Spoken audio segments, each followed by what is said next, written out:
여러분 안녕하세요. 오늘이 일요일 날이죠. 2026년 2월 22일 오전 11시 41분을 지나가고 있습니다.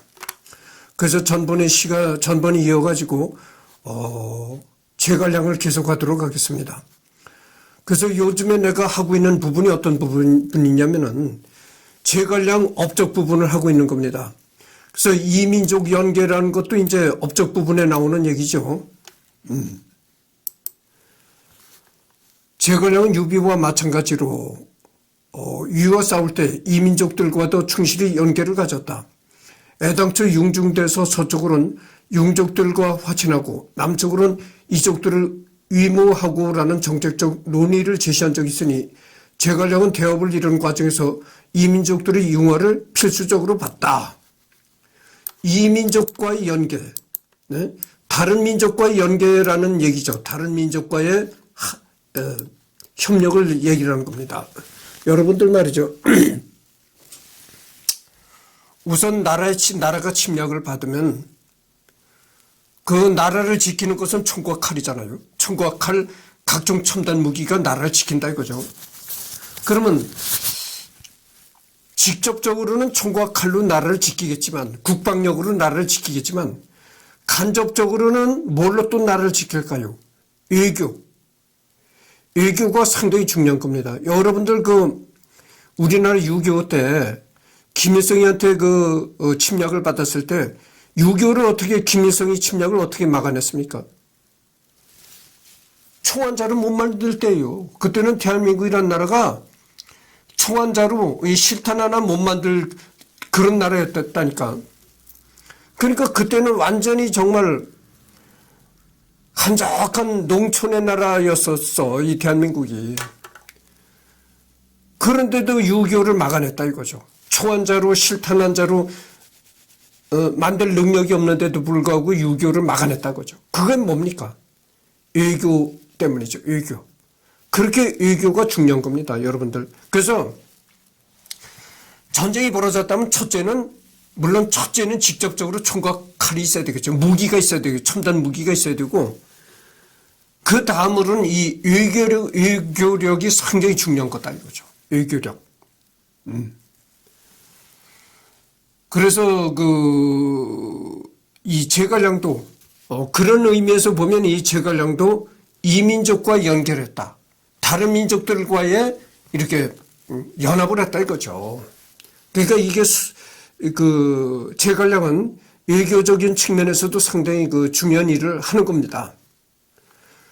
남중정벌 이후에는 남중에 지금 내가 지금 얘기하다가 그랬는데 여러분들 또다시 제2의 한국전쟁이 벌어졌다. 김정은이가 또 어느 날 내리 침략을 했다 하면 어떻게 되겠어요? 응? 우선 미국은 여기에 주둔하고 있으니까 미국이 한국전에 개입한다는 건 그거는 두말하면 잔소리고 어떤 나라가 없겠어요. 지금 미국 동맹도 미국이 동맹을 공격한다 해가지고 동맹이 다 떨어져 나간다 하는데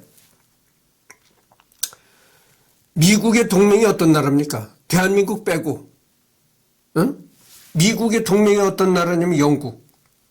아니 미국이 전쟁에 나간다면 틀림없이 따라붙는 게 영국이 따라붙습니다. 그 다음에 어떤 나라가 따라붙죠? 프랑스가 따라붙어요. 또 어떤 나라가 따라붙습니까? 호주가 따라붙어요. 캐나다가 따라붙습니다. 지금 유엔은 쓸모없는 기관이 됐으니까 유엔이 아니라 하더라도 개별적으로 미국한테는 이렇게 동맹이 따라붙는 겁니다. 그래서 만약에 김정은이가 대한민국을 침략을 했다. 전쟁이 벌어졌다 하면 미국은 이 땅에 주둔하고 있으니까 미국은 개입한다는 건 한 살배기 어린애도 알 수 있는 거고. 자, 미국이 직접적으로 한국전에 개입을 하게 되면은 영국, 프랑스, 그 다음에 캐나다, 호주 자동적으로 따라붙는 동맹이다 그죠? 응? 거기다가 요즘 또 무서운 동맹이 또 하나 생기잖아요. 일본이 지금 중국이 자꾸 이렇게 경제적으로나 군사적으로 커지다 보니까 상당히 미국이 중공한테 위협을 느끼고 있는 거예요. 예전에는 중공이라는 나라가 별거 아니었었거든. 나라는 커도 그 나라가 경제적으로 발전은 못했고 핵무기도 없었고 별 볼 일 없었거든. 근데 이제는 중국이 너무 강대하다 보니까 미국이 위협을 느끼는 거예요. 그러니까 지금 미국이 중공의 위협을 느끼다 보니까 어떤 현상이 벌어지느냐. 일본을 재무장시키는 겁니다. 응? 2차 대전을 일본이 일으켰잖아요. 그것 때문에 일본이 무장을 못하게끔 미국이 억누르러 왔다 이거죠. 그런데 이제는 미국이 중공의 위협을 상당히 느끼다 보니까 일본을 재무장하는 단계에 돌입했다 이거죠. 그래서 일본이 전쟁이 가능한 국가다. 이렇게 되는 거예요. 그러면 대한민국에서 전쟁이 벌어졌다면 되풀이되는 얘기지만 미국, 영국, 프랑스, 캐나다, 호주 이거는 아주 틀림없이 따라올 겁니다. 그 다음에가 또 일본. 여러분들 그 일본이 한국 전쟁에 개입해 가지고 일본 군대가 한국에 이렇게 한국 땅을 오는 것을 환영합니까? 반대합니까? 예전에도 일본이 그 동학농민혁명 때도 그렇고 일본이 그 일본 군대가 이 한국에 자주 왔었댔어요. 그러다가 이 한국을 집어먹었거든. 그런 결과가 있어가지고 일본군이 이 한국 땅에 온다는 걸 상당히 거부감 있게 보는 사람들이 있어요. 그런데 과거는 어쨌든 간에 앞으로 한국전이 벌어진다면 일본을 반드시 참전시켜야 된다는 그런 생각을 갖고 있어요. 반드시 올 겁니다, 일본이. 같이 우리가 자유를 위해서 싸우겠다. 정말 한국전이 벌어지면요. 정말 여기서 이 땅에서 정말 막말로 정말 결단이 날 겁니다. 정말. 그래서 나는 일본이 우리 한국전에 참전하는 것을 나는 환영한다. 이런 사람이에요. 그래서 과거에 물론 아직도 일본이 독도를 자기네 땅이라고 뭐 우기고 하는 데는 아직도 일본이 참 고쳐야 할 그런 자세겠지만 어쨌든 간에 지금 일본은 과거와는 다른 일본이다. 그런 얘기예요. 내가 하고 싶은 얘기는. 그래서 이 공산 정권 김정은이가 침략했다면 일본군을 반드시 끌어들여야 된다. 난 그렇게 생각을 한 사람이에요. 왜냐? 왜 그러냐면요. 예전에 일본이란 것은 미국의 통제를 안 받았어요. 응? 그러나 오늘날 일본은 어떻게 되겠죠? 미국의 통제를 받는 거예요. 응? 미국의 컨트롤을 받는 게 일본이라니까. 그러니까 일본이 이 땅에 아무리 치고 들어와도 전쟁을 막겠다고 들어와도 함부로 일본이 한국을 날걸로 집어먹겠다 이런 작전은 못하는 겁니다. 미국의 그 컨트롤을 받기 때문에. 그래서 일본이 한국전이 벌어지면 일본이 와야 된다. 와서 자유를 위해서 싸워야 된다는 이렇게 생각하는 사람이에요. 좀 얘기를 하다가 얘기가 길어졌는데 그래서 외교라는 건 그렇게 해서 중요한 거다 이 말이죠. 첫째는 무기로 나라를 지키는 거겠지만 간접적으로는 이 외교력도 상당히 중요한 거다. 이런 얘기를 내가 하고 싶은 거예요. 남중 정벌 이후에는 남중에 살고 있는 이민족들을 오부 영군이라는 부대로 편제시켜서 왕평 휘하에서 활약시켰다. 이들은 231년 북벌 당시 장합을 격퇴하는 전공을 세웠다. 제갈량의 북벌 당시에는 선비족이 가비능이 제갈량을 도왔다는 기록이 있으며 선비족의 가비능 후한말과 삼국시대의 선비족인 대인 용맹하고 굳으면서 옳고 그름을 판결하는 것에 공평하면서도 재물을 탐하지 않았기 때문에 추대를 받아 대인이 되었다고 하며 부중을 통솔해 중국의 양식을 본떠서 출입하거나 사냥할 때 깃발을 세우면서 불을 울려 진격하거나 퇴각했다고 한다. 선비족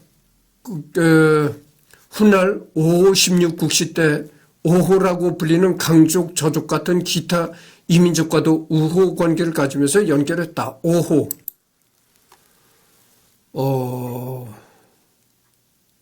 뭐 하여튼 5호 16국 시대 5호 흉노 선비 저 갈 강 이렇게 나왔네요. 중세 중국의 5호 16국 시대 때 대침입하여 침투 국가를 세웠던 흉노 갈족 저족 강족 선비족을 일컫는다. 이렇게 나왔습니다. 이 민족들은 마초와 강유처럼 자신들과 가까운 촉한 군인과의 관계, 위나라의 이민족 압제적인 정책, 직접 국경을 맞대지 않는 원교 근공의 이치, 촉금을 비롯한 이 민족에게 필요한 생필품 교류 같은 이유로 촉한을 도왔다. 이로 인해 제갈량은 당시 운남을 비롯한 서남 소수 민족에게 널리 전승되어 숭배되었으며 심지어 지금의 미얀마에도 제갈량 묘가 있다. 응? 미얀마. 여러분들 그 미얀마는 중국 땅이 아니잖아요. 중국과는 별개의 나라다 그죠? 근데 중국과는 별개의 나라인 미얀마에도 제갈량 묘가 있다는 겁니다. 여기 나왔는데. 그래서 그러니까 아마 이 미얀마에 있는 제갈량 묘는 아마 가묘라고 생각이 들어요. 그렇죠. 시신이 없는 가묘라고 는 생각을 합니다. 그러니까 상징적으로 제갈량을 존경하는 의미에서 가묘를 만들었지 않았을까 이렇게 생각을 해요. 뭐 하여튼 넘어갑시다. 그래서 내가 일본 얘기를 하다가 또 중단하고 또 이 제갈량을 다시 얘기를 했었는데 내가 한 가지 얘기하고 싶은 게 이런 게 있어요. 만약 일본이 한국전이 터졌을 때 만약 일본이 우리나라에 와서 우리와 같이 전쟁을 치렀다. 고맙죠.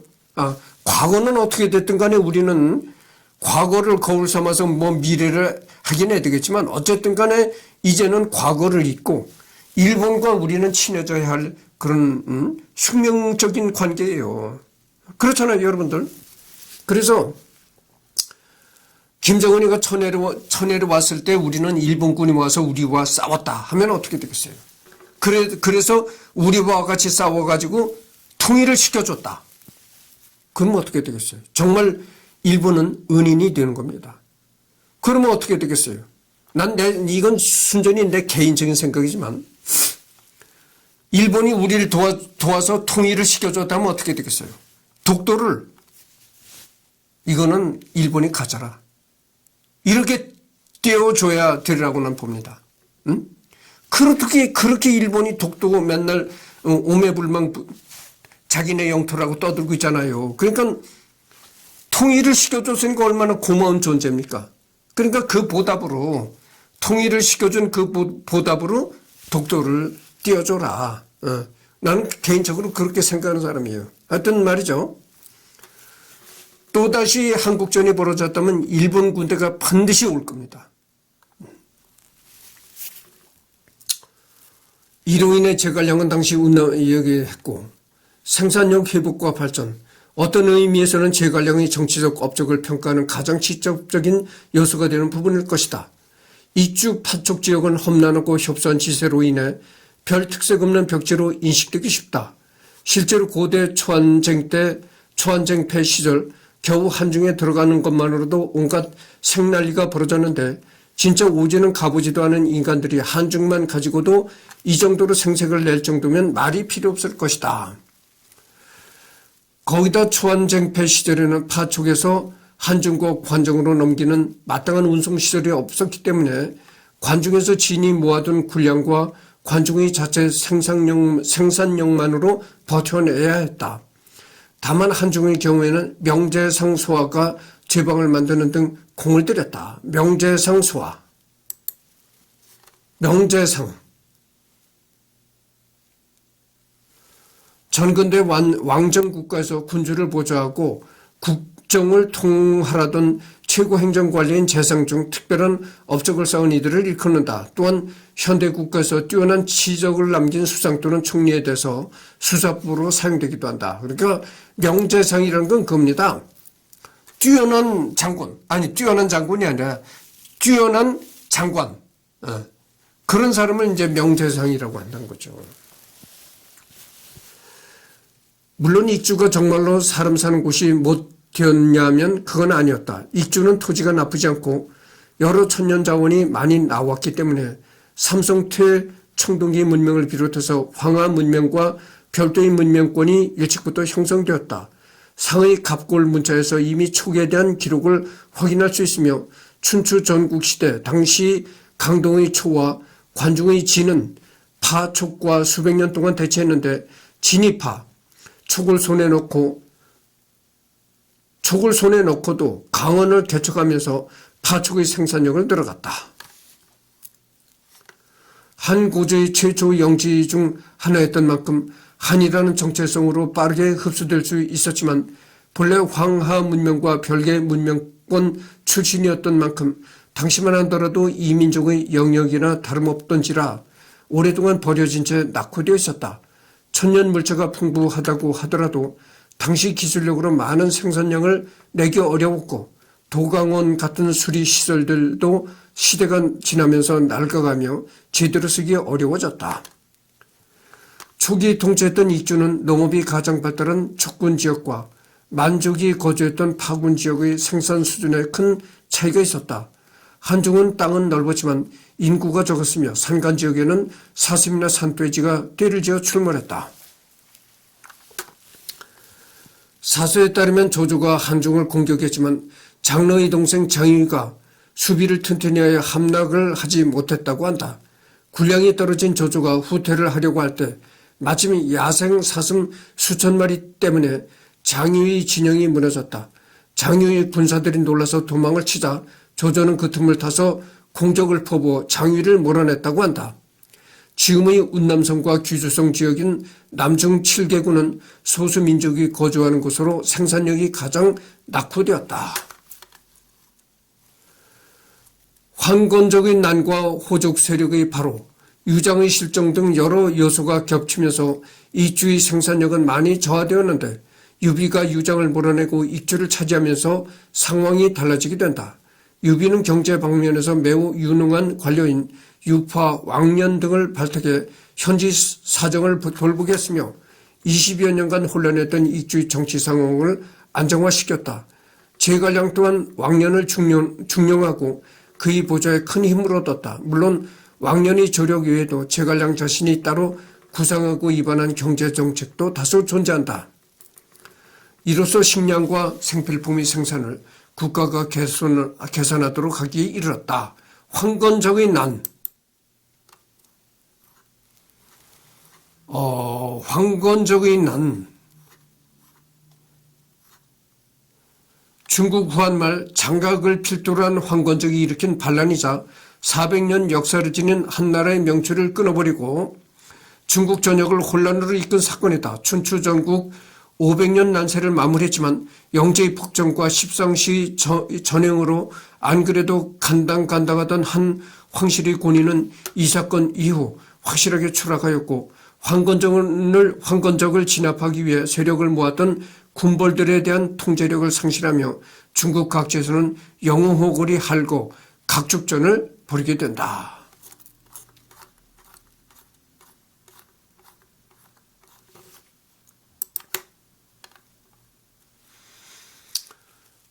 제갈량 시기 초의 경제적 번영이 높게 평가된 것은 제갈량이 한계까지 초의 힘을 끌어내서 북벌을 진행했으면서도 그 정도 경제적 번영을 이루었다는 것이다.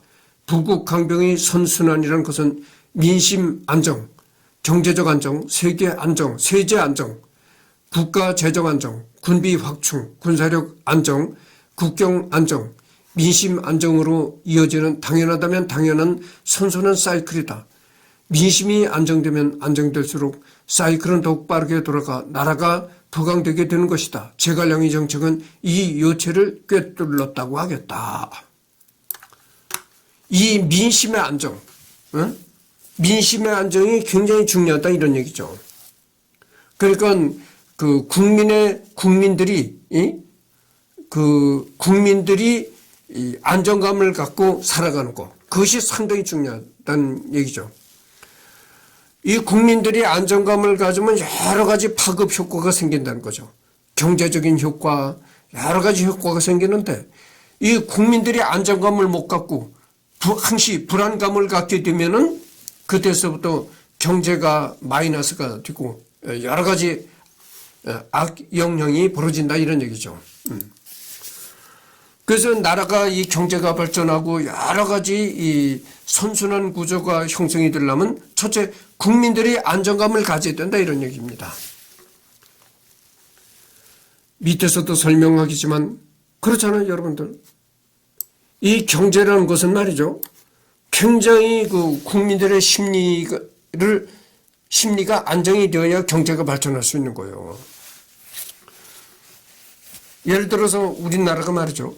야, 전쟁이 곧 난다지. 김정은이가 곧 쳐내려온다지. 이래가 가지고 국민들이 전부 불안에 휩싸이게 되면은 경제가 망하는 겁니다. 그렇지만 야, 그까지 김정은이가 있어도 김정은이 상대가 안 되지. 뭐 이렇게 생각을 하게 되면 그렇게 안정감을 갖게 되면 경제가 발전한다는 얘기죠. 제관령 치하 촉간의 견직업과 야철업 그리고 저염업은 국가의 주도에 상당히 발전하여 국가 경제에 아주 큰 비중을 차지하고 있었다. 여러분들 지금 제관령 지금 하고 있잖아요. 제관령 업적 부분을 내가 하고 있는데 제관령이 어떤 시대 사람인가요? 서기 200년대 사람이다 이거죠. 지금이 올해가 2026년도잖아요. 2026년도에 서기 200년도에 얘기를 한다. 누가 나보고 그럽니다. 아, 이승열이 저놈은 맨날 저놈이라래 나를 욕한 거야. 이승열이 저놈은 맨날 관심이 그 몇백 년 전에 몇천 년 전에 이런 거에만 관심이 있어. 사람이 말이야 미래를 보고 살아야지. 응? 지나간 그 서기 200년도 얘기만 자꾸 들치고 저것도 저 쓰레기 같은 놈이야. 아, 이렇게 욕하는 사람이 있어요. 그러면 왜 그렇게 내가 욕을 얻어먹겠어요? 내가 어떤 대학에 어떤 서울대나 연세대에 사학과 교수로 있어. 역사 교수로 재직하고 있어. 이렇게 되면 어떻게 하겠어요? 그런 욕을 못하는 겁니다. 근데 아니 이승열이 저놈이 맨날 눈만 뜨면 공장에서 나가 일하는 놈이 맨날 한다는 얘기가 저렇게 몇백 년 전 얘기만 하고 있다고 그러노라. 그러니까 욕지거리가 나오는 겁니다. 사람이 말이야 미래를 보고 살아야지. 맨날 몇백 년 전 몇천 년 전의 얘기만 들먹이면 저 이승열이 저 쓰레기 같은 놈 이렇게 나온다는 거죠. 사람이 그래서 이 직함이라는 게 그래서 중요한 겁니다. 우선 역사 얘기를 하려면 말이죠. 역사 교수라는 직함을 딱 달고 나와서 얘기를 하면 조용해집니다. 욕지거리가 안 나오는 거예요. 근데 역사 교수라는 직함을 못 다룬 이승열이가 얘기를 하면 이 쓰레기 같은 놈 저거 미래를 보고 살아야지 사람이 이렇게 되는 거죠. 그래서 내가 이 제관령 얘기를 하면서 현대 지금 우리 현실 얘기를 자꾸 하게 되는 게 그래서 하는 겁니다. 그래서 이 제관령 얘기를 하다 보면요. 지금 우리의 한미 관계도 생각할 수 있고 김정은이와 대한민국 관계도 생각할 수가 있게 되고 이런단 말이죠. 그래서 자꾸 이렇게 얘기를 하는 거예요. 그래서 옛날 얘기를 하다가도 오늘의 얘기를 해두고 그래야 얘기가 재미있고 그런 거죠. 그렇지 않고 계속 이 옛날 얘기만 하면 정말 쓰레기 같은 놈이란 욕으로도 먹는다니까. 사실 이런 염철 산업과 그 판매는 원래 그만한 자본과 노동력이 있는 지방의 토호와 대상인들의 손에 의해 좌우되고 있는 산업이다. 이는 지나라의 재상 관중부터가 시행한 정책으로 스스로가 관중에 빗대어 관중을 본받는 경제정책을 시행한 제관령의 입장에선 당연히 시행해야 할 일이었다. 그들이 이 산업을 통해 부를 축적하는 한 중앙정부는 이익을 얻을 수 없었다.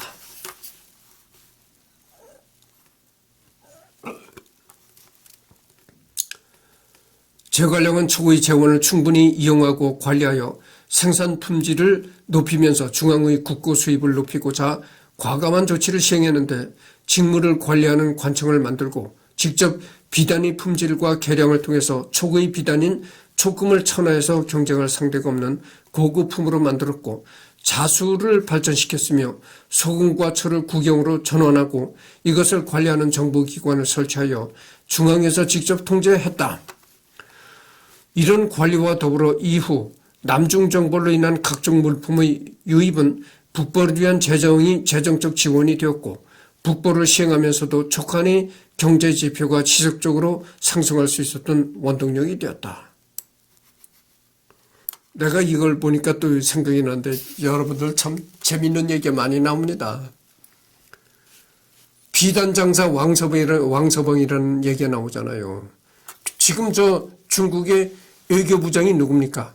왕이 부장이잖아요. 왕이. 그 사람이 왕씨다 이거죠. 그래서 이 왕씨가 원래는 중국성입니다. 왕씨. 근데 한국에도 왕씨가 있습니다만은 비단장사 왕서방이라는 그런 얘기였잖아요. 그게 왜 그런 얘기가 왜 나왔냐면은 이 중국 사람들이 말이죠. 중국의 역사 뭐 이런 걸 들춰보면은 이 중국 사람들이 상당히 좋아하는 것들이 있는데 아편도 좋아합니다. 이 중국 사람들이 상당히 그 아편을 좋아해서 근대 시대에 그 영국과 또 아편 전쟁까지 벌어지잖아요. 그래서 중국 사람들이 좋아하는 게 이제 아편. 그 다음에 이 비단을 좋아한다는 거죠. 비단장사 왕서방이라는 얘기가 그래서 나온 거죠. 이제 중국이 비단을 그렇게 좋아한다는 거죠. 근데 여기 보면 말이죠. 제갈량이 서기 200년대 사람이라고 했잖아요. 근데 여기 보면 비단 얘기가 나오는 겁니다. 서기 200년도에 벌써 중국은 비단을 생산했다 이런 얘기거든.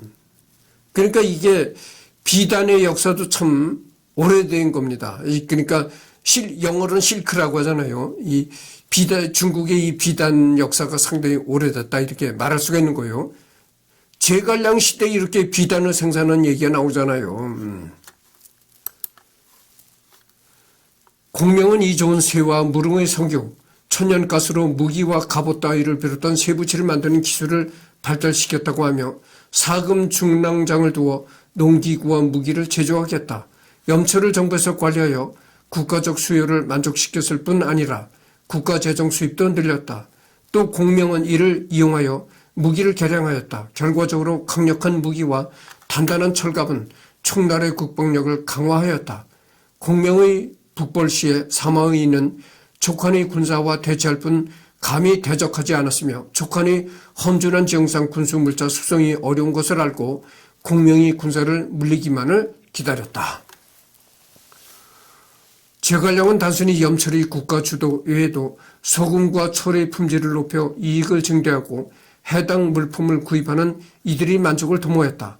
이렇게 해서 촉한 중앙정부의 재정 수입은 크게 증가하였으며 이렇게 나라의 재정을 강화시킨 것으로 인해 유언 통치 시기부터 나타난 풍조인 촉지방의 토호, 호족도를 약화시키는 중앙집권의 성격이 강화되었다. 이렇게 중앙의 재정 수입이 크게 증가하고 국고도 충실해지니 이는 제갈량이 식민 즉 백성들의 유역과 세금을 경감하고 농업을 장려하며 충분히 휴식을 취할 수 있게 한 원동력 중 하나가 되었다.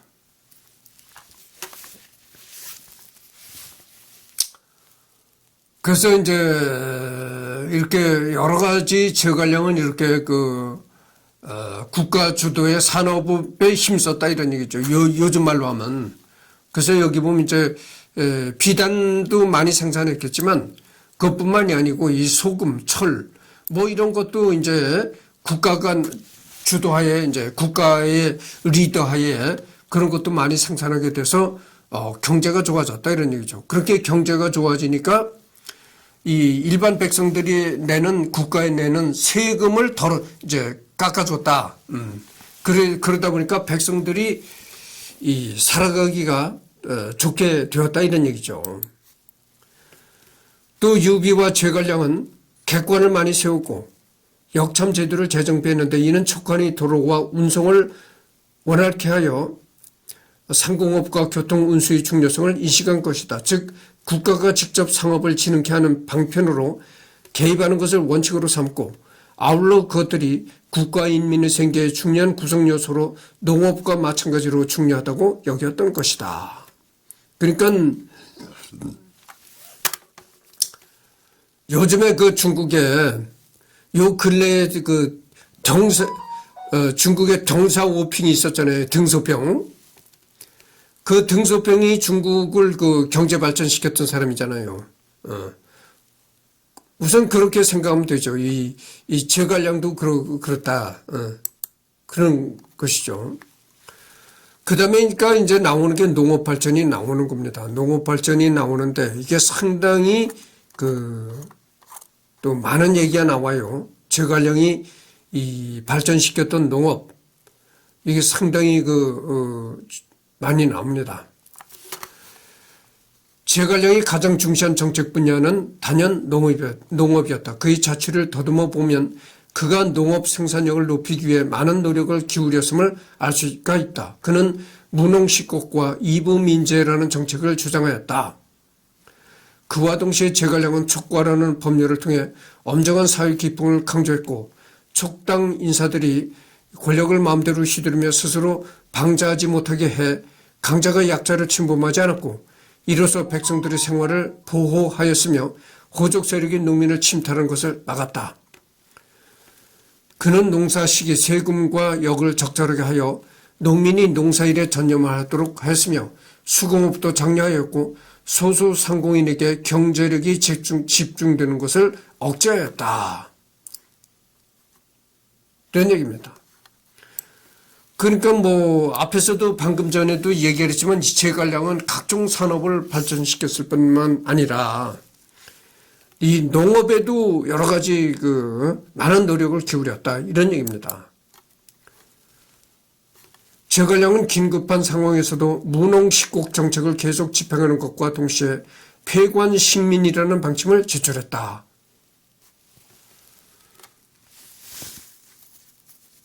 폐관이란 남중의 반란에 대한 방침을 가리키는 말로서 국력이 약해졌기 때문에 잠시 적을 안심시키는 전략을 유지하면서 병력을 파견하여 토벌을 하지 않겠다는 뜻이다. 또 동쪽의 손권과의 화친을 더욱 돈독히 하면서 북쪽으로는 한중이 수비에 주력하겠다는 의미가 포함되어 있기도 하다. 제갈량은 모두를 위무하면서 토벌하지 않고 백성들이 편안하고 먹을 것이 충분하게 되면 그런 이후의 일을 사용하려 했던 것이다. 공자는 정치의 근본 요체를 식족, 병족, 득신의라고 정하였다. 첫째는 먹고 사는 문제요. 둘째는 안전한 생활을 영위하는 것이다. 그 결과 정치는 백성들의 신뢰를 얻을 수 있다는 것이다. 제갈량은 이 정치 요체를 알고서 이를 시행한 것이다. 여기서 이 중요한 얘기가 나오는 겁니다.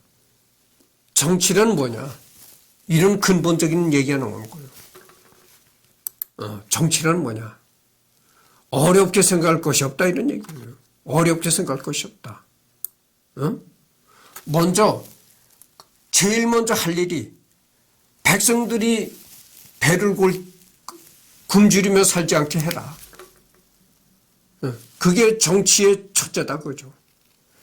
백성들이 배를 골지 않게 되면은요, 모든 게 순조롭게 돼간다 이런 얘기죠. 첫째가 식족이라는 거지. 먹는 것에 부족함이 없어야 된다 이거야. 백성들이 먹고 사는데 이 먹는 문제가 제일 중요한 문제잖아요. 그러니까 백성들이 먹는 것에 대한 근심을 하지 않게 해라. 그 다음에 병족, 몸이 아프면 치료를 받을 수 있는 그런 시스템을 해라. 이런 얘기죠. 그러면은 정치도 안정이 되고 국민들한테 지지를 받을 것이다 이런 얘기예요. 그런 걸 생각해 보십시오. 먼저 식족을 해라. 이게 제일 으뜸이거든. 식족. 근데 저 북한의 김정은이라는 돼지는 어떻게 식족을 시키고 있나요? 못하잖아요. 국민들은 맨날 굶어져 오늘 하루 눈 뜨면 또 오늘은 무슨 거를 먹고 목숨을 부지해야 하나. 이거부터 걱정한다는 거죠. 걱정한다는 거잖아요. 눈 뜨면 오늘은 또 뭘 먹고 살아가야 되나. 이거부터 걱정한다는 거잖아요. 그리고 북한의 군인들은 전부 영양실조로 그냥 허약 상태로 빠뜨리고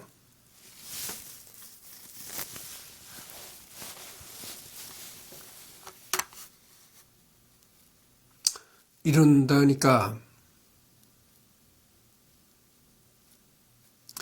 이게 참 이 북쪽의 김정은이라는 돼지가 얼마나 제대로 된 정치를 못하고 있는가 이렇게 생각할 수가 있는 거예요. 그러면 내가 이렇게 얘기하면 또 누가 그럴 거야? 그럼 너 이승열이는 뭐 뾰족한 수레도 가지고 있느냐? 또 이렇게 나한테 이제 항의를 할 수도 있어요. 자, 봅시다. 내가 김정은이라면 내가 어떻게 할 것 같아요? 응? 내가 김정은이라면 어떻게 할 것 같습니까? 트럼프하고 회담을 청하는 거예요. 야, 우리 트럼프 각하, 우리 회담합시다.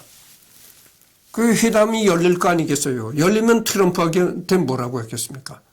핵 사찰을 받겠다. 우리는 더 이상 이제 핵을 만들지 않겠다. 응? 우리는 비핵 국가로 남겠다. 아주 선언하라는 거예요. 이 트럼프한테서 선언을 하고 핵 사찰을 받고 현재 이미 만든 핵이 있다면 그거를 다 뭐 러시아라든지 같은 공산 계열의 국가한테 넘겨주겠다. 그러면은 핵을 다 내놓게 되면은 혹시라도 공격을 받지 않을까? 그러면은 핵을 다 내놓겠다고 선언을 하고 중국이 가지고 있는 핵의 우산을 그러니까 중국으로부터 핵의 보호를 받겠다. 이런 중국과 협정을 맺어라 이거야. 중국 핵의 우산을 우리가 받겠다. 중국 핵의 보호를 받겠다는 그런 핵 협정을 중국과 맺어라 이런 얘기요. 그러고서 핵을 다 처분했는데, 핵을 다 처분했고 우리가 비핵 국가가 됐다면 어떻게 되겠어요? 경제 제재가 완전히 풀리는 겁니다. 경제 제재가 완전히 풀리고 서구의 여러 부자 나라들이 야, 이제는 북한의 경제가 완전히 경제 제재가 풀렸다. 그럼 우리가 들어가서 거기다가 뭐 투자를 대대적으로 벌이자. 대대적인 투자가 이루어질 겁니다. 세계적인 갑부 그 테슬라의 지금 내가 여기라다 또 막혔는데 테슬라 경영주 일론 머스크 빌 게이츠 등등 여러 미국의 부호들이 야 때는 왔다. 닫아붙을 겁니다. 투자하려고. 그렇게 되면은 한순간에 북한 땅이 정말 천지개벽이 되는 거예요. 그렇게 세계 부호들이 투자하려고 닫아붙고 이렇게 되면 그것뿐만이겠어요? 대한민국도 거기도 이제 투자하게 되는 거예요. 야, 이제 세계 제재가 풀렸다. 대한민국이 도와주고 싶어도 도와줄 수가 없는 상황이었잖아요. 유엔에서 제재를 받는데 아무리 대한민국 대통령이라 하더라도 도와줄 수가 없잖아요. 근데 이제 제재가 풀어지니까 어떻게 되겠어요? 대한민국 대통령 마음대로 이제 도와줄 수가 있는 거야. 그렇게 되면 정말